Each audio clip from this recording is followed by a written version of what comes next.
வணக்கம் நேயர்களே, நான் உங்கள் ரெஜியா பேசுகிறேன். இது ஹரிச்சந்திர புராணம் எபிசோட் 7. தொடரும் வேட்டை. நாட்டு மக்களின் குறைகளை முற்றிலும் களைத்தெறிய முடியாமல் தவித்து கொண்டிருந்தார் ஹரிச்சந்திரர். மனதை இக்குறை பெரிதும் அரித்து கொண்டிருந்தது. கவலை தோய்ந்த முகத்தை கண்ட சந்திரமதி மன்னனின் முகவாட்டத்திற்குரிய காரணம் பற்றி கேட்டறிந்தார். மன்னனும் சந்திரமதியிடம் காட்டுப்பன்றியினால் ஏற்படும் தொல்லை பற்றி கூறினார்.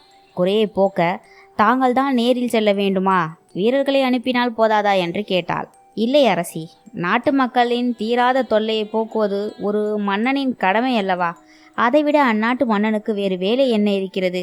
மக்கள் அவதியுறும் போது மன்னன் மட்டும் பஞ்சனையில் துயிலுவது என்ன நியாயம்?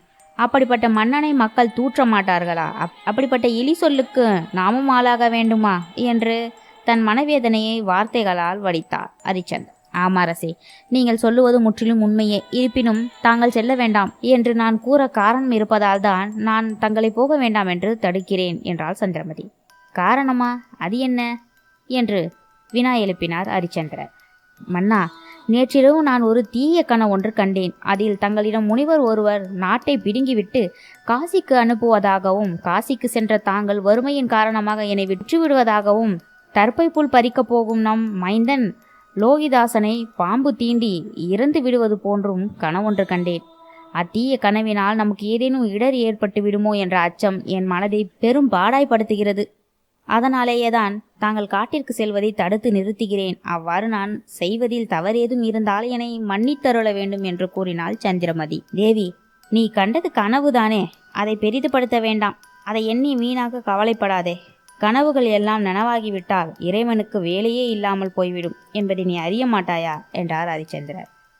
நீங்கள் அதை பற்றி எந்தவித கவலையும் அடைய மாட்டீர்கள் என்பதை நானும் அறியாததல்ல.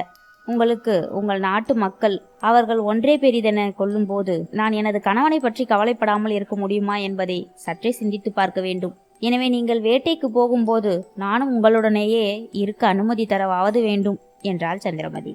தேவி, இது என்ன? உன்னை அழைத்து செல்வதில் எந்தவித தயக்கமும் கிடையாது. ஆனால் நான் கொடிய மிருகங்கள் வேட்டையாட செல்கிறேன்.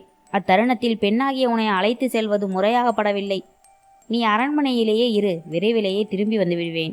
எவ்வித கவலையும் அடைய வேண்டாம். சுவாமி, உங்களை பிரிந்து என்னால் ஒரு கணம் கூட தனியே இருக்க முடியாது.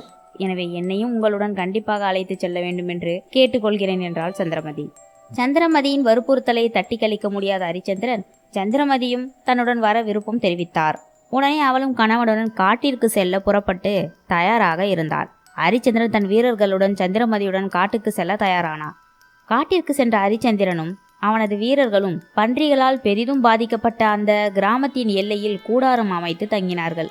தன்னுடன் வந்த அரசி சந்திரமதியை பாதுகாப்பாக ஒரு இடத்தில் தங்க வைத்தார். அதன் பிறகு ஹரிச்சந்திரன் தன்னுடன் வந்த வீரர்களுடன் வேட்டைக்கு புறப்பட்டார். காட்டிற்குள் சென்ற வீரர்கள் பன்றியை விரட்ட பல்வேறு முயற்சிகளை மேற்கொண்டார்கள். ஆனால் அம்முயற்சிகள் அத்துணையும் வீணாக போனது. ஏனென்றால் வீரர்களின் கண்களுக்கோ ஹரிச்சந்திரனின் கண்களுக்கோ எந்தவித விலங்குகளும் தென்படவில்லை. வீரர்கள் பறையடித்தும் கொம்புகள் ஊதியும் கூச்சல் இட்டும் பார்த்தார்கள். ஆனால் அதற்கெல்லாம் பன்றிகள் மசிவதாகவே இல்லை. எனவே களைத்து போன வீரர்கள் ஹரிச்சந்திரர் கூடாரத்திற்கு திரும்பினார்கள். இந்நிலையில் கிராம மக்களும் கூட அலறி அடித்து கொண்டு மன்னன் இருக்கும் கூடாரம் நோக்கி ஓடி வந்தனர். நள்ளிரவு வேளை திடீரென்று கிராமத்திற்குள் ஏராளமான காட்டுப்பன்றிகள் புகுந்து அட்டகாசம் செய்வதாக தெரிவித்தனர். உடனே அவர்களுடன் ஹரிச்சந்திரனும் வீரர்களும் புறப்பட்டார்கள். இவ்வளவு கட்டுக்காவலையும் மீறி காட்டுப்பன்றிகள் எப்படி ஊருக்குள் புகுந்தது என்று ஒன்றுமே தெரியாமல் வீரர்களும் ஹரிச்சந்திரனும் குழப்பத்தில் ஆழ்ந்தார்கள். வீரர்கள் காட்டுப்பன்றிகள் மீது தன் பலம் அனைத்தையும் கொண்டு தாக்குதலை தொடர்ந்தனர். ஆனாலும் பலனில்லை. வீண் வேலையாகவே இருந்தது. பன்றிகள் யாவும் காட்டிற்குள் ஓடி ஒளிந்தது. சோர்வடையாமல் வீரர்களும் பன்றிகளை விடாமல் துரத்தினார்கள். காட்டிற்குள் சென்று ஒளிந்து கொண்ட பன்றிகளுள் ஒன்று கூட இவர்களின் கண்களுக்கு தென்படவே இல்லை. விடிய விடிய தேடியும் அவர்களின் தேடுதல் முயற்சி வீணானது தவிர வேறொன்றும் பலனில்லை.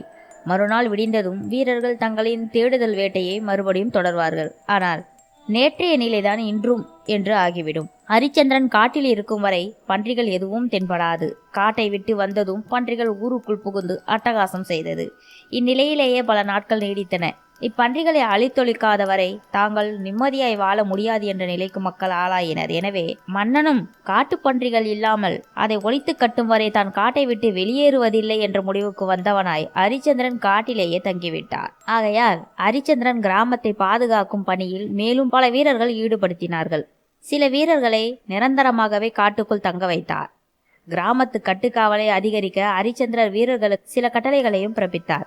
ஹரிச்சந்திரன் கொடிய விலங்குகள் ஏதும் உள்ளனவா என்று புதர்களிலும் அடர்ந்த காட்டுப்பகுதிகளிலும் தேடிக்கொண்டிருந்தார். காட்டின் வெகு தூரம் வரையிலும் வந்துவிட்டார்.